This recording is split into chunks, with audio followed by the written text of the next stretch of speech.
Bismillahirrahmanirrahim. I am Farid Marmat. Welcome to my YouTube channel Farid Biology. Today our topic is genetic engineering.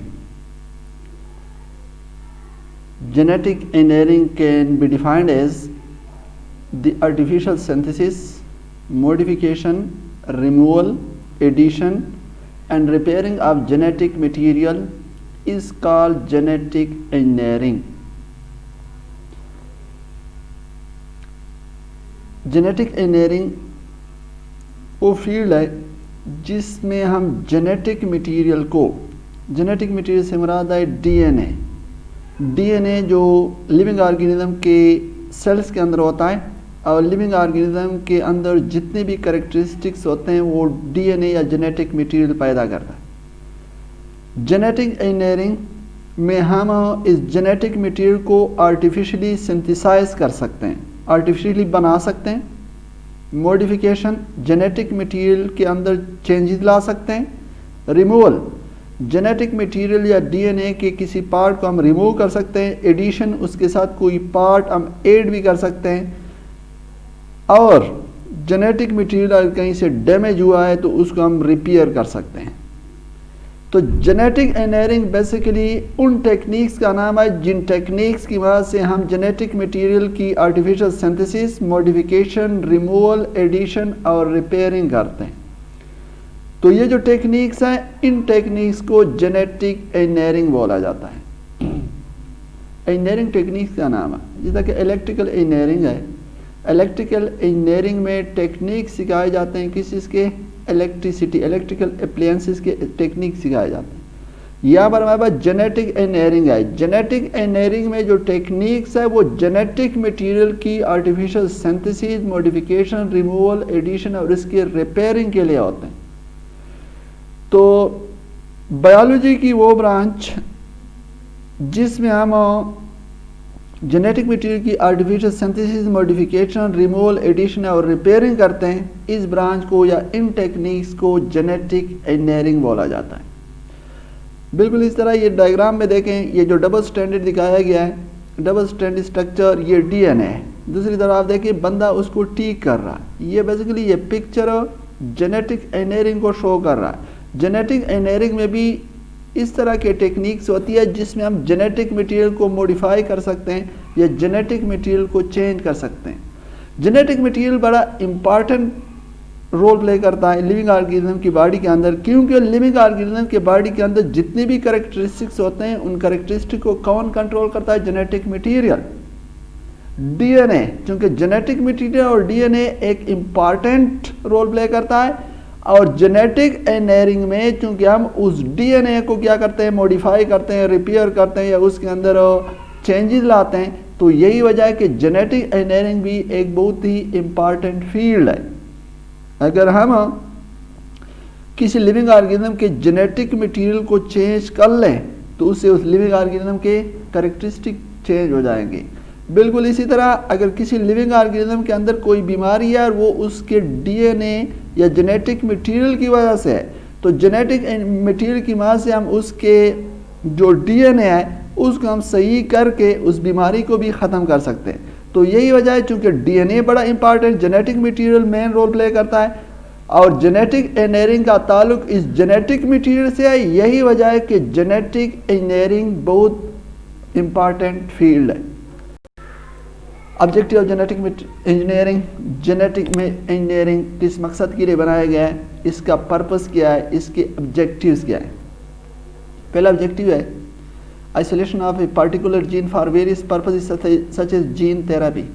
Genetic engineering की वजह से हम मुख्तलिफ jeans को isolate कर सकते हैं, अलग कर सकते हैं। किसी लिविंग ऑर्गेनिज्म के सेल्स के अंदर बहुत सारे जीन लगे होते हैं।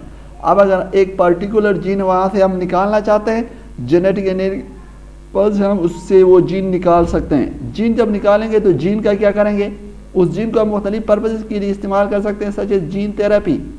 जीन बोलते हैं जीन को जो बेसिक यूनिट ऑफ इनहेरिटेंस है, जो कैरेक्टरिस्टिक पैदा करता है। थेरेपी बोलते हैं ट्रीटमेंट को। उस जीन की वजह से हम किसी बीमारी का इलाज कर सकते हैं। किस तरह इलाज कर सकते हैं, जो जेनेटिक डिजीज़ होती है, जो मौरूसी बीमारी होती है, मौरूसी बीमारियों की बॉडी के अंदर जीन्स लगे होते हैं। वो जीन जो है ना वो बीमारियां पैदा करते हैं। अब जो जीन बीमारी पैदा कर रहा है उस जीन को अगर हम हटा दें, वहाँ पर नॉर्मल जीन लगा लें तो बीमारी की थेरेपी हो जाएगी या बीमारी ठीक हो जाएगी। तो इस मकसद जीन थेरेपी, जीन्स के ज़रिए जब हम बीमारी का इलाज करते हैं तो उसके लिए हमें वो स्पेशल जीन चाहिए। उस स्पेशल जीन को हम जेनेटिक इंजीनियरिंग की मदद से आइसोलेट करके हम जीन थेरेपी में इस्तेमाल कर सकते हैं। Production of particular RNA and protein molecule, genetic engineering की मदद से हम मखसूस किस्म के आरएनए और प्रोटीन मालिक्यूल बना सकते हैं। और वो जो आरएनए या प्रोटीन मालिक्यूल है वो जो है ना मुख्तलिफ बीमारियों के इलाज में भी इस्तेमाल हो सकते हैं। और वो आरएनए और प्रोटीन मालिक्यूल की मदद से हम उसको जो है ना मुख्तलिफ रिसर्च पर्पज़ में भी इस्तेमाल करते हैं। Improvement in the production of enzymes, drug and commercially important organic molecule. Genetic engineering का की जो तीसरी ऑब्जेक्टिव है वो ये है कि इससे हम जो है ना इंजाइम की प्रोडक्शन में इम्प्रूवमेंट लाएँ, ड्रग जो मुख्तलिफ किस्म के मेडिसिन हम बना रहे हैं, and commercially important organic chemical, और जो मुख्तलिफ किस्म के इम्पॉर्टेंट ऑर्गेनिक केमिकल हैं उसकी प्रोडक्शन में इम्प्रूवमेंट लाना, ये भी जेनेटिक इंजीनियरिंग की ऑब्जेक्टिव है। Production of new variety of plant have desirable characteristic. आजकल आप देखें प्लांट्स की, फ्रूट्स की, सब्जियों की, इवन एनिमल्स की नई नई वैरायटीज आ रही है और उन नई वैरायटीज़ के अंदर हम अपने डिज़ायरेबल कैरेक्टरिस्टिक डाल रहे हैं। हम जो चाहते हैं कि इसी तरह के कैरेक्टरिस्टिक उन वैरायटीज़, उन नए प्लांट्स और एनिमल के अंदर आ रहे होते हैं। तो ये जो प्लांट और नए प्लांट और एनिमल की जो न्यू वैरायटी पैदा कर रहे हैं, ये कौन पैदा कर रहा है? Genetic engineering. तो प्लांट्स की न्यू वैरायटी पैदा करना ये जो कहने क्या है जेनेटिक इंजीनियरिंग के ऑब्जेक्टिव में से एक है।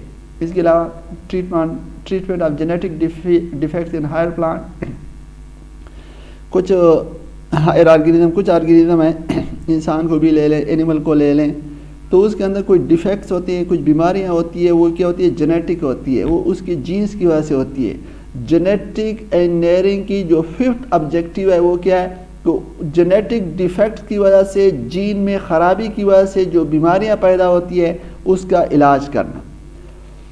अब basic step in genetic engineering हमने पढ़ा कि इसकी मदद से हम जेनेटिक इंजीनियरिंग की मदद से डीएनए सिंथेसाइज भी कर सकते हैं, मॉडिफिकेशन भी ला सकते हैं, जेनेटिक मटेरियल किसी लिविंग ऑर्गेनिज्म के अंदर ऐड भी कर सकते हैं, उससे रिमूव भी कर सकते हैं, रिपेयर भी कर सकते हैं।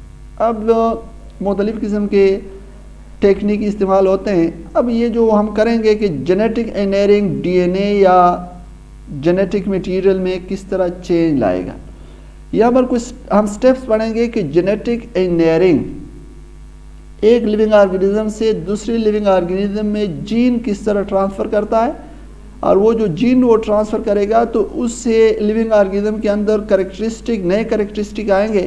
तो यहाँ पर जेनेटिक इंजीनियरिंग के उन स्टेप्स के बारे में पढ़ रहे हैं जिसके ज़रिए जेनेटिक इंजीनियरिंग एक लिविंग ऑर्गेनिज्म से दूसरे लिविंग ऑर्गेनिज्म में जीन ट्रांसफ़र कर लेता है और उसको जीएमओ, जेनेटिकली मॉडिफाइड ऑर्गेनिज्म बना लेता है, और फिर उससे अपने डिज़ायरेबल कैरेक्टरिस्टिक, डिज़ायरेबल प्रोडक्ट उससे हासिल होते हैं। उसके बारे में हम पढ़ने जा रहे हैं। ये डायग्राम उन स्टेप्स के बारे में बताता है जिसकी मदद से जेनेटिक इंजीनियरिंग एक ऑर्गेनिज्म से दूसरे ऑर्गेनिज्म में जीन ट्रांसफ़र करता है। तो इन टेक्निक का जो सबसे पहला स्टेप है वो आपको दिखाई दी, ये 1 लिखा हुआ है।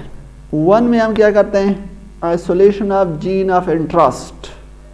जीन ऑफ इंटरेस्ट किसको बोला जाता है? वो जीन जिसको हम किसी दूसरे लिविंग ऑर्गेनिज्म के अंदर लगाना चाहते हैं उस जीन को बोला जाता है जीन ऑफ इंटरेस्ट। तो एक जीन को हम दूसरे ऑर्गेनिज्म के अंदर लगाना चाह रहे हैं तो सबसे पहले तो हमने उस जीन को आइसोलेट करना होगा, उस ऑर्गेनिज्म से हमने उस जीन को निकालना होगा जिसको हम दूसरे ऑर्गेनिज्म के अंदर लगाना चाहें। तो पहला जो स्टेप है isolation of gene of interest. For example इंसान का कोई जीन हम किसी बैक्टीरिया के अंदर लगाना चाहते हैं तो हम क्या करेंगे? सबसे पहले ह्यूमन सेल से उसका डीएनए ले लेंगे। ह्यूमन सेल से हमने क्या ले लिया? डीएनए। डीएनए लेने के बाद इस डीएनए के ऊपर एक एंजाइम डालेंगे जिसको बोला जाता है रिस्ट्रिक्शन एंडोन्यूक्लियेज एंजाइम। एंजाइम बैक्टीरिया के अंदर होता है और इस एंजाइम की ये कैरेक्टरिस्टिक होती है कि ये डीएनए को ब्रेक करता है, तोड़ता है। जब रिस्ट्रिक्शन एंडोन्यूक्लियेज एंजाइम इसके ऊपर डालेंगे तो डीएनए को ये क्या कर लेगा? पीसेस में काट लेगा।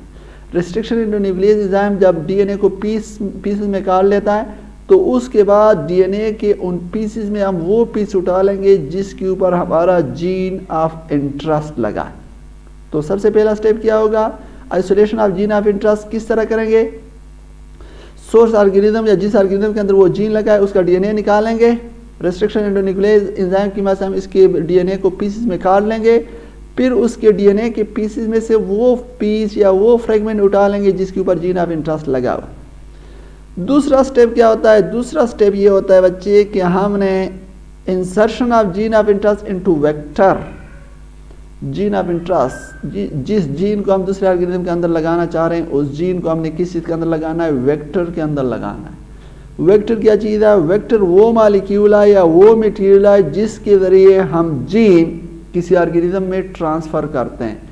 जो जीन कैरियर मालिक्यूल होता है, वो मालिक्यूल जिसके अंदर हम जीन लगा के दूसरे ऑर्गेनिज्म के अंदर ट्रांसफ़र कर रहे होते हैं, उसको क्या बोला जाता है, उसको हम बोलते हैं वेक्टर। मोस्ट कॉमनली वेक्टर के तौर पर प्लाज्मिड इस्तेमाल होता है। ये देखिए प्लाज्मिड, प्लाज्मिड किसके अंदर होता है, बैक्टीरिया के अंदर। ये हमारे पास एक सर्कुलर डीएनए का मालिक्यूल है, बैक्टीरिया से हम प्लाज्मिड ले लेंगे, प्लाज्मिड लेने के बाद इस सर्कुलर डीएनए मालिक्यूल को रिस्ट्रिक्शन एंडोन्यूक्लियस एंजाइम की मदद से एक जगह से काट लेंगे, इसको यहाँ से काट लिया। इसके बाद ये जीन ऑफ इंटरेस्ट और ये जो प्लाज्मिड है उसको एक ही सोल्यूशन के अंदर डाल लेंगे। इसके बाद ये जीन ऑफ इंटरेस्ट इस प्लाज्मिड के अंदर लग जाएगा और इनको आपस में जोड़ने के लिए एक एंजाइम इस्तेमाल होगी जिसको क्या बोला जाता है, लाइगेज एंजाइम। तो ये दूसरा स्टेप हो गया। जीन ऑफ इंटरेस्ट को हमने किस चीज़ के अंदर लगा लिया, वेक्टर के अंदर लगा लिया। ये प्लाज्मिड वेक्टर है, हमने ये जीन ऑफ इंटरेस्ट है, ये प्लाज्मिड है जो बैक्टीरिया से हमने ले लिया। पहले हम प्लाज्मिड को रिस्ट्रिक्शन एंडोन्यूक्लियस एंजाइम से काट लेंगे, इसके बाद प्लाज्मिड को और जीन ऑफ इंटरेस्ट को एक ही सोल्यूशन के अंदर डाल के वहाँ पर लाइगेज एंजाइम डालेंगे। लाइगेज एंजाइम जो कहने क्या करेगा, जीन ऑफ इंटरेस्ट और प्लाज्मिड को आपस में जो कहने क्या कर लेगा, अटैच कर लेगा। अब ये जो हमारे पास जो स्ट्रक्चर है, ये प्लाज्मिड और इसके अंदर जीन ऑफ इंटरेस्ट है। प्लाज्मिड भी डीएनए है, वो जीन भी डीएनए का बना। इस डीएनए को हम बोलते हैं रिकम्बिनेंट डीएनए। रिकम्बिनेंट डीएनए वो डीएनए का मॉलिक्यूल होता है जो दो डिफरेंट डीएनए से बना होता है। ये रिकम्बिनेंट डीएनए क्यों कहलाता है, इसलिए कहलाता है कि इस डीएनए का ये जो येलो पार्ट है वो तो बैक्टीरिया का है और इसका ऊपर जो कहना जो ब्लू पार्ट है वो जो कहना इंसान का डीएनए है। तो दो डिफरेंट डीएनए को मिला के हमने एक डीएनए बना लिया। इस डीएनए को क्या बोला जाता है, इसको बोला जाता है रिकम्बिनेंट डीएनए। अब तीसरा स्टेप क्या होगा, तीसरा स्टेप ये होगा transfer of gene of interest और you can say transfer of recombinant DNA into host organism.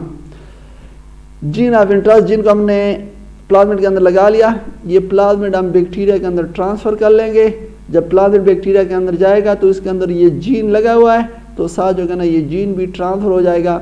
ये जो बैक्टीरिया है जिसके अंदर हमने प्लाज्मिड के ज़रिए जीन ऑफ इंटरेस्ट ट्रांसफ़र कर लिया, इस बैक्टीरिया को अब बोला जाता है GMO, जेनेटिकली मॉडिफाइड ऑर्गेनिज्म। इसको बोला जाता है जेनेटिकली मॉडिफाइड ऑर्गेनिज्म।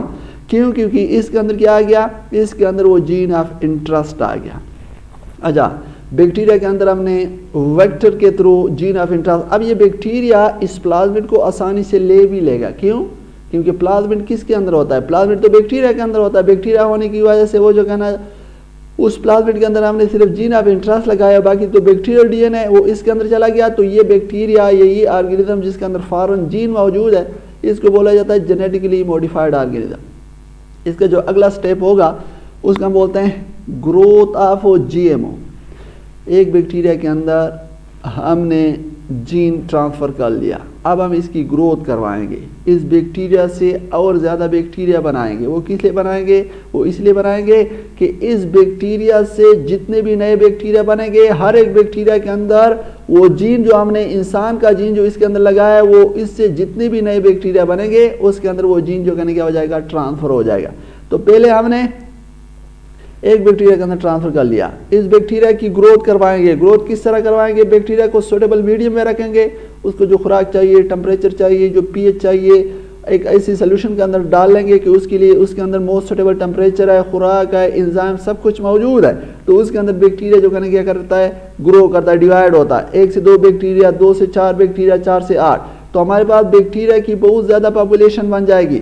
लेकिन ये जो बैक्टीरिया बनेंगे सारे जो है ना इस बैक्टीरिया से बने, और ये जो नए बैक्टीरिया पॉपुलेशन की जो बैक्टीरिया की जो पॉपुलेशन बन जाएगी, हर एक बैक्टीरिया के अंदर ये इंसान का जीन जो कहने क्या हो जाएगा, मौजूद होगा। और आखिरी स्टेप में क्या है, आखिरी स्टेप में ये expression of gene in host organism. इस बैक्टीरिया के अंदर हमने जिस चीज़ का जीन लगाया हुआ है वो जो कहने क्या करेगा, इसके अंदर फंक्शन करना शुरू कर लेगा, और इस बैक्टीरिया से जेनेटिकली मॉडिफाइड बैक्टीरिया से फिर हमें वो प्रोडक्ट मिलना शुरू हो जाएगा। किस तरह, फॉर एग्जांपल हमने इस तरह कर लिया कि इंसान के डीएनए से इंसुलिन का जीन जो कहने इस बैक्टीरिया के अंदर लगा लिया। इंसुलिन एक हार्मोन है जो ब्लड शुगर लेवल को कंट्रोल करता है और शुगर की मरीजों के इलाज के तौर पर इस्तेमाल होता है। अब हमने जो कहना इंसान से इंसुलिन का जीन ले लिया, वो एक बैक्टीरिया की ग्रोथ करवा ली, बहुत ज़्यादा बैक्टीरिया, हर एक बैक्टीरिया के अंदर ह्यूमन इंसुलिन जीन लगा हुआ है। अब हमारे पास बहुत ज़्यादा बैक्टीरिया है, पहले तो हमने चंद एक बैक्टीरिया के अंदर ट्रांसफ़र कर लेते हैं, लेकिन इसकी जब हम ग्रोथ करते हैं उससे बहुत ज़्यादा बैक्टीरिया बन जाते हैं। उन बैक्टीरिया से जितने भी नए बैक्टीरिया बनेंगे उन सारों के अंदर वो जीन चला जाएगा। अब हमारे पास बैक्टीरिया की एक पॉपुलेशन है जिसके अंदर वो जीन मौजूद है। अब ये जीन इंसान के अंदर इंसुलिन पैदा कर रहा था, बैक्टीरिया के अंदर हमने लगा लिया, तो बैक्टीरिया के अंदर क्या करेगा, बैक्टीरिया के अंदर भी इंसुलिन पैदा करेगा।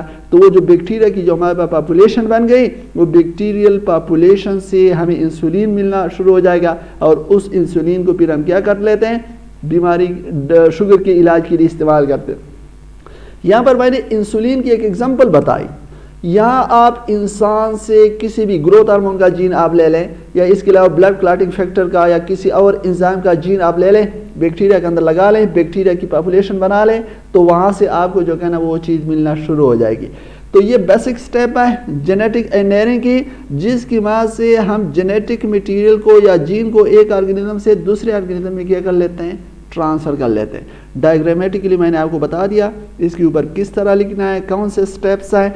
अब हम जो है ना इसको इस तरह देखते हैं कि क्या क्या लिखना है। जिस तरह के डायग्राम में बता दें, पहला स्टेप है isolation of gene of interest.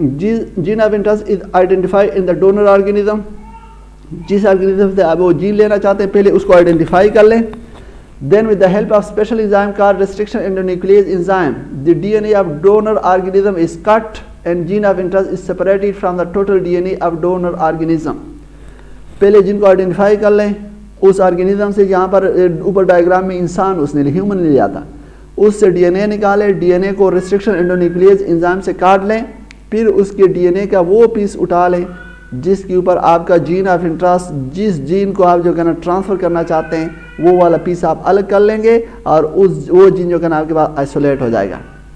Insertion of gene into a vector. Vector is the material which is used to transfer gene of interest into host cell. वो मटेरियल, वो मालिक्यूल जिसके जरिए आप जीन को किसी ऑर्गेनिज्म के अंदर ट्रांसफ़र कर रहे हैं। यहाँ पर ऊपर हमने जो वेक्टर के तौर पर किस चीज़ को लिया, प्लाज्मिड को। वेक्टर में भी a plasmid small circular DNA molecule present in bacteria और बैक्टीरियोफेज। हमारे पास जो कहना वेक्टर के तौर पर हम प्लाज्मिड ले सकते हैं। प्लाज्मिड क्या स्मॉल सर्कुलर डीएनए मॉलिक्यूल है जो बैक्टीरिया के अंदर मौजूद है, या वेक्टर के तौर पर हम बैक्टीरियोफेज ले सकते हैं। बैक्टीरियोफेज वो वायरस है जो बैक्टीरिया के ऊपर अटैक करता है। बैक्टीरियोफेज या प्लाज्मिड के अंदर आप जीन लगा लें तो उसके जरिए हम जीन जो कहना बैक्टीरिया के अंदर क्या कर लेंगे, ट्रांसफर कर। तो जिस मटेरियल के अंदर के जरिए, जिस मॉलिक्यूल के जरिए हम जीन ट्रांसफर करते हैं वो क्या कहलाता है, वेक्टर। पहले हमने जीन को वेक्टर के अंदर लगाना होगा। अब किस तरह करेंगे, gene of interest its attach with vector DNA with the help of endonuclease breaking enzyme, a ligase enzyme, joining enzyme. The vector DNA and attached gene of interest are collectively called recombinant DNA। Vector जो हम लेंगे उसको restriction endonuclease enzyme से काट लेंगे एक जगह से। रिस्ट्रिक्शन एंडोन्यूक्लियस एंजाइम एक जगह से काट लेगा, और ये भी याद रखें कि ये वही एंजाइम आपने इस्तेमाल करना है, उसी तरह का एंजाइम इस्तेमाल करना है जिस तरह का एंजाइम आपने isolation of gene of interest में होस्ट डीएनए को काटने के लिए इस्तेमाल किया। अच्छा, रिस्ट्रिक्शन एंडोन्यूक्लियस एंजाइम वेक्टर को काट लेगा। इसके बाद लाइगेज एंजाइम जो कहना जीन ऑफ इंटरेस्ट और उस वेक्टर को आपस में जोड़ देगा, तो इससे हमारे पास एक डीएनए का मॉलिक्यूल बन जाएगा जो दो डिफरेंट डीएनए से बने होगा। इस डीएनए को मॉलिक्यूल को फिर हम रिकम्बिनेंट डीएनए बोलते हैं। Transfer of recombinant DNA into host organism. Recombinant DNA जो प्लाज्मिड और जीन ऑफ इंटरेस्ट पर मुश्तमिल है उसको हम ट्रांसफ़र कर लेते हैं टारगेट ऑर्गेनिज्म में। In this host organism is transfer into genetically modified organism GMO। Vector के ज़रिए हमने जीन को ऑर्गेनिज्म के अंदर ट्रांसफ़र कर लिया। वो ऑर्गेनिज्म जिसके अंदर हमने जीन लगा लिया या जीन ट्रांसफ़र कर लिया, इसको जेनेटिकली मॉडिफाइड ऑर्गेनिज्म या GMO बोलते हैं। इसके बाद growth of GMO। The GMO are provided with suitable culture medium for growth, so they grow in that medium। वो जो ऑर्गेनिज्म जिसके अंदर आपने जीन ट्रांसफ़र कर लिया, बैक्टीरिया के अंदर जिस तरह के ऊपर हमने पढ़ा जीन ट्रांसफ़र कर लिया, सूटेबल मीडियम के अंदर रखें तो बैक्टीरिया क्या करता है, ग्रो करता है। हर 20 मिनट के बाद एक बैक्टीरिया से 2 से 4 इस तरह उसकी तादाद बढ़ेगी। उस जेनेटिकली मॉडिफाइड बैक्टीरिया ऑर्गेनिज्म से जितने भी नए ऑर्गेनिज्म बनेंगे वो भी जेनेटिकली मॉडिफाइड होंगे, उसके अंदर भी जीन ऑफ इंटरेस्ट चला जाएगा। Each organism has the copy of gene of interest, so many copy of gene of interest are produced। एक ऑर्गेनिज्म के अंदर हमने अपनी जीन की कापी लगाई थी, उससे जितने भी नया ऑर्गेनिज्म बनते जाएंगे उसके अंदर उसकी कापी चलती जाती है, तो हमारे पास जो जीन ऑफ इंटरेस्ट उसकी कापी या उसके नंबर जो कहने क्या हो रहा है, इजाफा हो रहा है। Expression of the gene. The GMO contain the gene of interest and manufacture the desired product which is isolated from the culture medium. हमारे पास जो GMO पहले एक तब बहुत सारे हो गए, उससे हमने जो कहना और बहुत सारे GMO जेनेटिकली मॉडिफाइड ऑर्गेनिज्म बना लिए। वो जो मॉडिफाइड ऑर्गेनिज्म है उसके अंदर जीन ऑफ इंटरेस्ट लगा हुआ है, वो जिस चीज़ का जीन आप उस ऑर्गेनिज्म के अंदर लगा लेंगे वो प्रोडक्ट उस ऑर्गेनिज्म से आपको हासिल होगा, और जिस मीडियम के अंदर जिस सोल्यूशन के अंदर आपने उस ऑर्गेनिज्म को रखा हुआ है उससे उसके अंदर जो कहना वो प्रोडक्ट जो कहना सिक्रीट करना शुरू हो जाएगा, कर लेगा, और वहाँ से आप उस प्रोडक्ट को क्या कर सकते हैं, हासिल कर सकते हैं। अचीवमेंट, ये तो बेसिक स्टेप्स थे कि इन स्टेप्स के जरिए हम जो कहना जीन को एक से लेके दूसरे के अंदर हमने ऑर्गेनिज्म को जेनेटिकली मॉडिफाइड कर लिया। पहले बैक्टीरिया, तो फॉर एग्जांपल जिस तरह कि मैंने आपको बताया कि बैक्टीरिया से इंसुलिन हासिल होना शुरू हो गया। पहले तो बैक्टीरिया इंसुलिन नहीं बना रहा था, लेकिन उसके अंदर हमने जीन लगा लिया या उसको हमने जेनेटिकली मॉडिफाइड कर लिया, तो तब जाके वो क्या पैदा करना शुरू कर लेता है, इंसुलिन पैदा करना शुरू कर लेता है। अब ये जो जेनेटिक इंजीनियरिंग है इसकी मदद से अब तक क्या क्या चीज़ें बनाई गई है और इससे इंसान को क्या क्या फ़ायदा मिला है। तो देख, human insulin gene was transferred into bacteria which become able to synthesise insulin. This insulin is now use for the treatment of diabetes. Diabetes बोलते हैं शुगर की बीमारी। आपने देखा होगा कि शुगर की मरीज़ों को इंसुलिन के इंजेक्शन लगते हैं। वो जो इंसुलिन के इंजेक्शन हम लगा रहे हैं उसके अंदर इंसुलिन होता है। ये इंसुलिन कहाँ से आया, किसी दूसरे इंसान से ले लेते हैं? नहीं, वो इंसान से इंसुलिन का जीन ले लेते हैं, बैक्टीरिया के अंदर लगा लेते हैं, और फिर बैक्टीरिया की पॉपुलेशन बन जाती है। वो जो बैक्टीरिया की पॉपुलेशन है वो क्या करता है, वो बैक्टीरिया की पॉपुलेशन इंसुलिन खारिज करता है, और फिर उसकी जो कहने क्या करते हैं, उसकी मदद से हम डायबिटीज़ का इलाज करते हैं।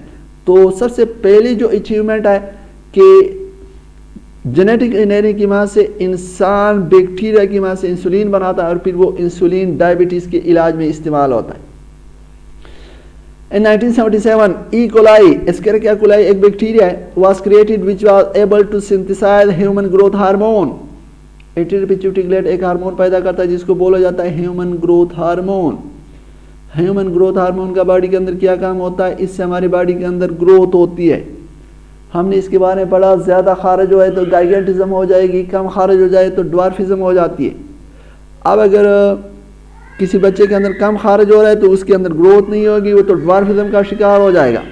तो उसको अगर हम बाहर से ग्रोथ हार्मोन दे दें तो वो जो कहने क्या हो जाएगा, वो ड्वार्फिज्म से बच जाएगा, वो जो कहने उसकी बॉडी ग्रोथ करवा लेगी। 1977 में एस्केरिचिया कोलाई के अंदर ग्रोथ हार्मोन लगा लिया गया जेनेटिक इंजीनियरिंग की वजह से, और वहाँ से जो कहना ग्रोथ हार्मोन को हासिल करना शुरू हो गया। तो ये दूसरी अचीवमेंट है किस चीज़ की, जेनेटिक इंजीनियरिंग की। The hormone thymosin, which is used to treatment of brain and lung cancer, is synthesized by genetically modified organism। thymosin एक हार्मोन है जो ब्रेन और लंग कैंसर में इस्तेमाल होता है। जेनेटिकली मॉडिफाइड ऑर्गेनिज्म, बैक्टीरिया के अंदर इसका जीन लगाया गया, और वहाँ से जो क्या नाम है थाइमोसिन हासिल होता है जो ब्रेन और लंग कैंसर की ट्रीटमेंट में इस्तेमाल होता है। बहुत बड़ी अचीवमेंट है। Beta endorphin is the pain killer produced by brain, is also synthesised by genetic engineering technique. हमारा ब्रेन बीटा एंडोर्फिन एक मॉलिक्यूल पैदा करता है, और वो जो कहना पेन किलर के तौर पर, ये नेचुरल पेन किलर है। ऑर्गेनिज्म के अंदर पेन किलर तो और भी बहुत सारे होते हैं, जो हमारे पास सिंथेटिक पेन मुख्तलिफ़ किस्म के टेबलेट वगैरह इस्तेमाल होते हैं, लेकिन हमारा ब्रेन एक पेन किलर पैदा करता है जिसको हम बोलते हैं बीटा एंडोर्फिन। तो इस बीटा एंडोर्फिन का जीन जो होता है इसको बैक्टीरिया के अंदर लगा लेते हैं और वहाँ से हमें फिर वो नेचुरल पेन किलर जिसको हम बीटा एंडोर्फिन कहते हैं वो हमें हासिल होता है, और उसको फिर जो कहना मुख्तलिफ जहाँ पे मेडिकल फील्ड में या मुख्तलिफ बीमारियों की ट्रीटमेंट में जहाँ पे ज़रूरत होती है तो इसको एज ए पेन किलर जो कहना इस्तेमाल किया जाता है। Many vaccine have been prepared such as vaccine against the foot and mouth disease, a viral disease in cattle, goats and deer, and against human disease such as hepatitis B। Genetic engineering की वजह से बहुत ज़्यादा vaccine तैयार किए जाते हैं। ये जो वैक्सीन यहाँ पर उसने एग्जांपल दी है फूट एंड माउथ डिजीज़, या इसके अलावा जो कहना ह्यूमन डिजीज़ जिस तरह की हेपेटाइटिस बी, और जिस तरह की आपको पता है कि आजकल जो वैक्सीन की दौड़ लगी हुई है वो जो कहना कोरोना वैक्सीन बनाने के लिए, तो कोरोना वैक्सीन बनाने में भी कौन बनाएगा? जेनेटिक इंजीनियरिंग की वजह से वो कोरोना वैक्सीन बनाने के पीछे लगे हैं। कुछ कंट्रीज ने तो बना भी लिया। तो जो वैक्सीन बनते हैं वो भी जेनेटिक इंजीनियरिंग बनाता है, और फिर इन वैक्सीन की वजह से मुख्तलिफ बीमारियों का इलाज होता है, तो ये भी जेनेटिक इंजीनियरिंग वैक्सीन बनाता है जिससे इंसान को बहुत बड़ा फ़ायदा मिलता है। इसके अलावा interferon which is an antiviral protein produce by the cell infected by virus was also produce by GMO in 1980। हमारी बॉडी के अंदर जब वायरस का अटैक होता है तो हमारी बॉडी एक केमिकल पैदा करता है जिसको हम बोलते हैं इंटरफेरॉन। वो इंटरफेरॉन जो वायरस के अगेंस्ट फाइट करने में हेल्प करता है या वायरल इन्फेक्शन को ख़त्म करने में जो कहना इंटरफेरॉन का रोल होता है। तो जेनेटिकली मॉडिफाइड ऑर्गेनिज्म से इंटरफेरॉन को हासिल किया गया 1980 में। अब इंटरफेरॉन वैसे हमारी बॉडी भी पैदा करता है, लेकिन अगर हमारे पास इंटरफेरॉन बाहर हम बना लें और किसी बंदे को बहुत सख्त किस्म का वायरल इन्फेक्शन हो गया तो उसको कंट्रोल करने के लिए वो इंटरफेरॉन हम इस्तेमाल कर लेते हैं। Enzyme urokinase which is used to dissolve blood clot has been produced by genetically modified organism. हमारे बॉडी के अंदर कभी कभार ब्लड क्लॉट हो जाता है, वेंस ब्लड वेसल्स के अंदर खून जम जाता है और ये बड़ा ख़तरनाक है। इससे हार्ट अटैक भी हो जाता है, ब्रेन हेमरेज भी हो जाता है। तो अगर ब्लड क्लॉट हो गया, उस ब्लड क्लॉट को ख़त्म करने के लिए एक एंजाइम यूरोकाइनेज इस्तेमाल होती है। वो यूरोकाइनेज ब्लड क्लॉट को डिसॉल्व कर लेता है। तो यूरोकाइनेज एंजाइम जो क्या ना जेनेटिकली मॉडिफाइड ऑर्गेनिज्म की वजह से तैयार की जाती है और फिर वो ब्लड क्लॉट को डिसॉल्व करने में इस्तेमाल होती है। Now it has become possible to modify gene in human egg cell. This can lead to elimination of inherited disease like haemophilia. Inherited या हेरिडिटरी डिजीज़ वो डिजीज़ होती है जो पेरेंट्स से ऑफस्प्रिंग में ट्रांसफ़र होती है। तो अगर हम ह्यूमन एग सेल के जीनोम को एनालाइज कर लें, उसमें देखें कि उसके अंदर किसी बीमारी का जीन तो नहीं है। अगर उसके अंदर हमें किसी बीमारी का जीन नज़र आए और उस एग से हम वो बीमारी का जीन निकाल दें तो वो जो हमारे पास उस एग से जो नया ऑफस्प्रिंग बनेगा तो वो उस हेरिडिटरी डिजीज़ से जो कहने क्या हो जाएगा, बच जाएगा। तो जेनेटिक इंजीनियरिंग की वजह से ह्यूमन एक सेल से हेरिडिटरी डिजीज़ के जीन को निकाल के उसकी जगह नॉर्मल जीन जो कहना डाल के हम जो कहना जो नए ऑफस्प्रिंग बन रहे होते हैं उसको उन हेरिडिटरी डिजीज़ से जो कहना क्या कर सकते हैं, बचा सकते हैं। It can also be used to cure blood disease such as thalassemia and sickle cell anemia, which are due to defects in a single gene. By transforming normal gene into the bone marrow, they could be treated. कुछ खून की बीमारियाँ जैसे तेलिसीमिया, sickle cell anaemia. तेलिसीमिया का आपने नाम सुना होगा, बहुत कॉमन बीमारी है जिसमें जो कहना बच्चे के जो रेड ब्लड सेल्स होते हैं उसके अंदर जो कहना हेमोग्लोबिन की स्ट्रक्चर नॉर्मल नहीं, एबनॉर्मल हेमोग्लोबिन बनता है। वो जो कहना ऑक्सीजन कैरी नहीं कर सकता और आपने देखा होगा कि ऐसे बच्चों को रेगुलरली ब्लड ट्रांसफ्यूज करवाया जाता है, बाहर से खून दिया जाता है। सिकल सेल एनीमिया भी एक पैदाइशी बीमारी है, मौरूसी बीमारी है जिसमें आरबीसी की शेप सिकल की तरह होती है और सिकल की तरह होने की वजह से वो ऑक्सीजन कैरी नहीं कर सकता। ये दोनों बीमारी मौरूसी है। और हेरिडिटरी जो डिजीज़ होती है वो कोई डिफेक्टिव जीन होता है उसके बॉडी के अंदर, उस वजह से होता है। तो जेनेटिक इंजीनियरिंग की बात अब ये मुमकिन हो गया। ब्लड कहाँ पे बनता है? बोन मैरो के अंदर। तो अगर हम बोन मैरो के अंदर थैलेसीमिया पैदा करने वाला जीन की जगह नया नॉर्मल जीन लगा लें, या इसके अलावा जो कहना बोन मैरो के अंदर जो सिकल सेल एनीमिया काज करता है जीन, उसको निकाल के नॉर्मल जीन लगा लें तो वो बीमारियाँ ठीक हो जाएगी। तो अब जेनेटिक इंजीनियरिंग की वजह से थैलेसीमिया जिसका इलाज पॉसिबल नहीं था, सिकल सेल एनीमिया जिसका इलाज पॉसिबल नहीं था, बोन मैरो के अंदर नॉर्मल उस डिफेक्टिव जीन को निकाल के नॉर्मल जीन लगा लेते हैं, जिसकी वजह से थैलेसीमिया और सिकल सेल एनीमिया का भी इलाज हो जाता है। और इसके अलावा plant which can fix nitrogen directly from atmosphere are also produce, such plant need less fertiliser. हम फसल लगाते हैं एक फील्ड के अंदर, एक खेत के अंदर, लेकिन उसके अंदर जब बार बार आप फसल लगाएंगे तो कुछ वक्त के बाद उस फील्ड के अंदर फिर फसल की ग्रोथ सही नहीं होती। फिर उसकी फसल की ग्रोथ को ठीक करने के लिए हम उस फील्ड के अंदर क्या डाल लेते हैं, फर्टिलाइज़र। ये जो फर्टिलाइज़र होते हैं इसके अंदर नाइट्रेट्स होते हैं। नाइट्रेट्स प्लांट की खुराक है। प्लांट को जितनी ज़्यादा नाइट्रेट्स मिलती है इतनी ज़्यादा वो क्या करता है, ग्रो करता है, इतनी ज़्यादा अच्छी तरीके से वो ग्रो करता है। अब इस तरह के प्लांट बनाए गए जिसको हमें फर्टिलाइज़र की सूरत में नाइट्रेट देने की ज़रूरत नहीं।